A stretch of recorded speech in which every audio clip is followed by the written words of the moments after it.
ریزوریشن مانگ رہا ہے. کتنا سچ کتنا غلط یہ اہل سیاست جانے، میں کچھ نہیں، اہل سیاست جانے کچھ نہیں کہتا. لیکن ہم نوکر بننے آئے تھے،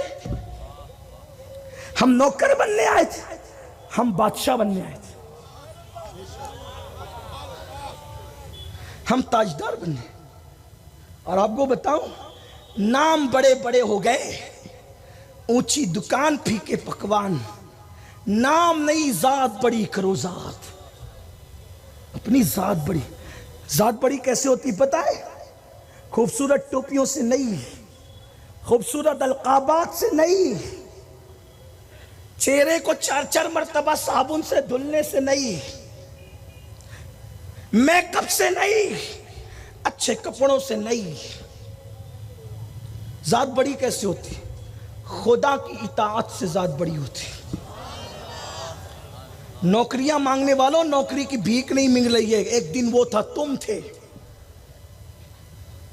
ہمارے مرشد، بلکہ ہمارے مرشد کے مرشد، جنہوں نے ہمارے مرشد سرکار قادریت غوث پاک نے جس کا مرید ہونے کی تمنا کی ہے، وہ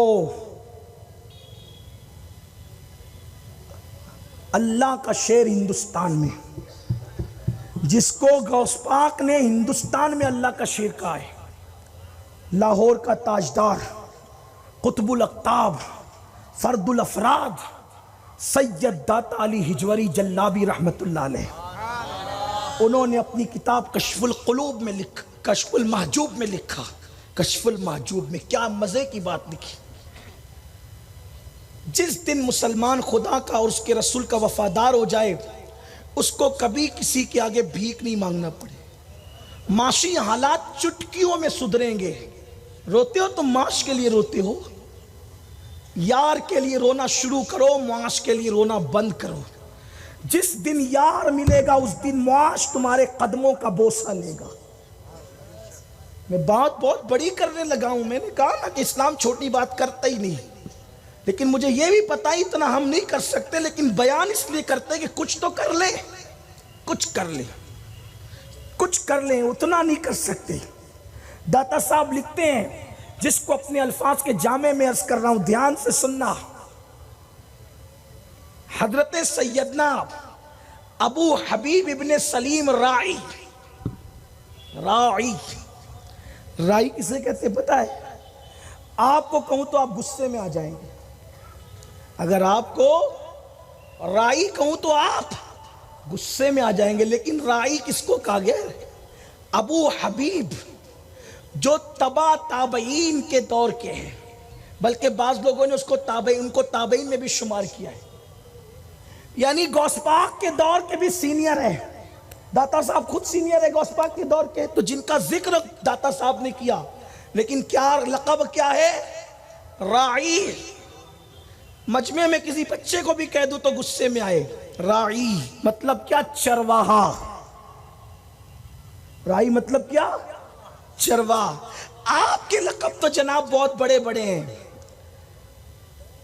آپ کے لقب بہت بڑے بڑے ہیں. آپ راعی نہیں ہے، آپ راعی نہیں ہے. بڑے لقب ہے آپ کے، لیکن آتا چاہتا بھی کچھ نہیں ہے.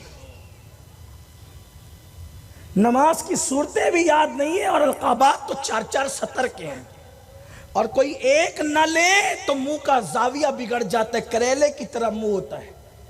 اور اب تو القابات کا حال یہ ہو گیا ہے کہ چھوٹے چھوٹے بچے بڑوں کو القابات دے رہے ہیں. ہر پیر شیخ المشائخ ہے، یہ بچوں کی بولی ہے. ہر بندہ ولی ہے، یہ بچوں کی بولی ہے. ولی کو ولی تو ولی کہتا ہے.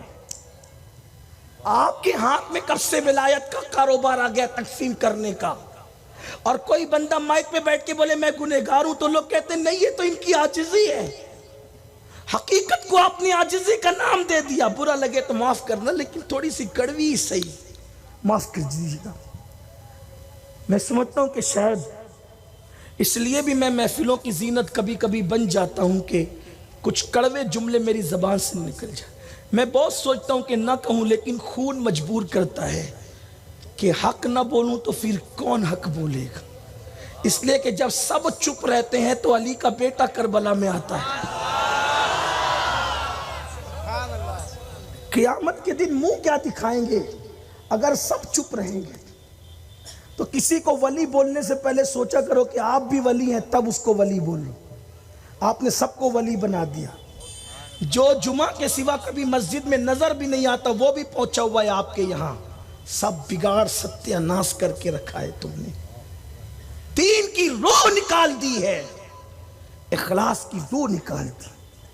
نمائش کے سوا ہے کیا اپنے پاس؟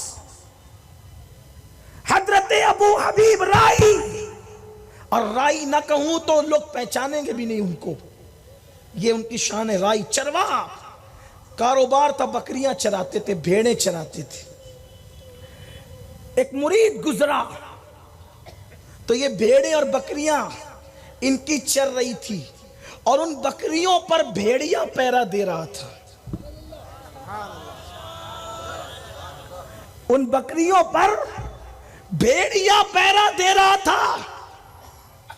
مرید نے دیکھا تو آگے بٹی رہ گئی۔ انہیں سوچا کہ یہ بکریاں کس کی ہے جس کو بھیڑیا پہرا دیتا ہے؟ تم کہاں دشمنی کی بات کرتے ہو؟ تمہارا کوئی دشمن نہیں ہے اگر تم خدا کے دوست بن جاؤ۔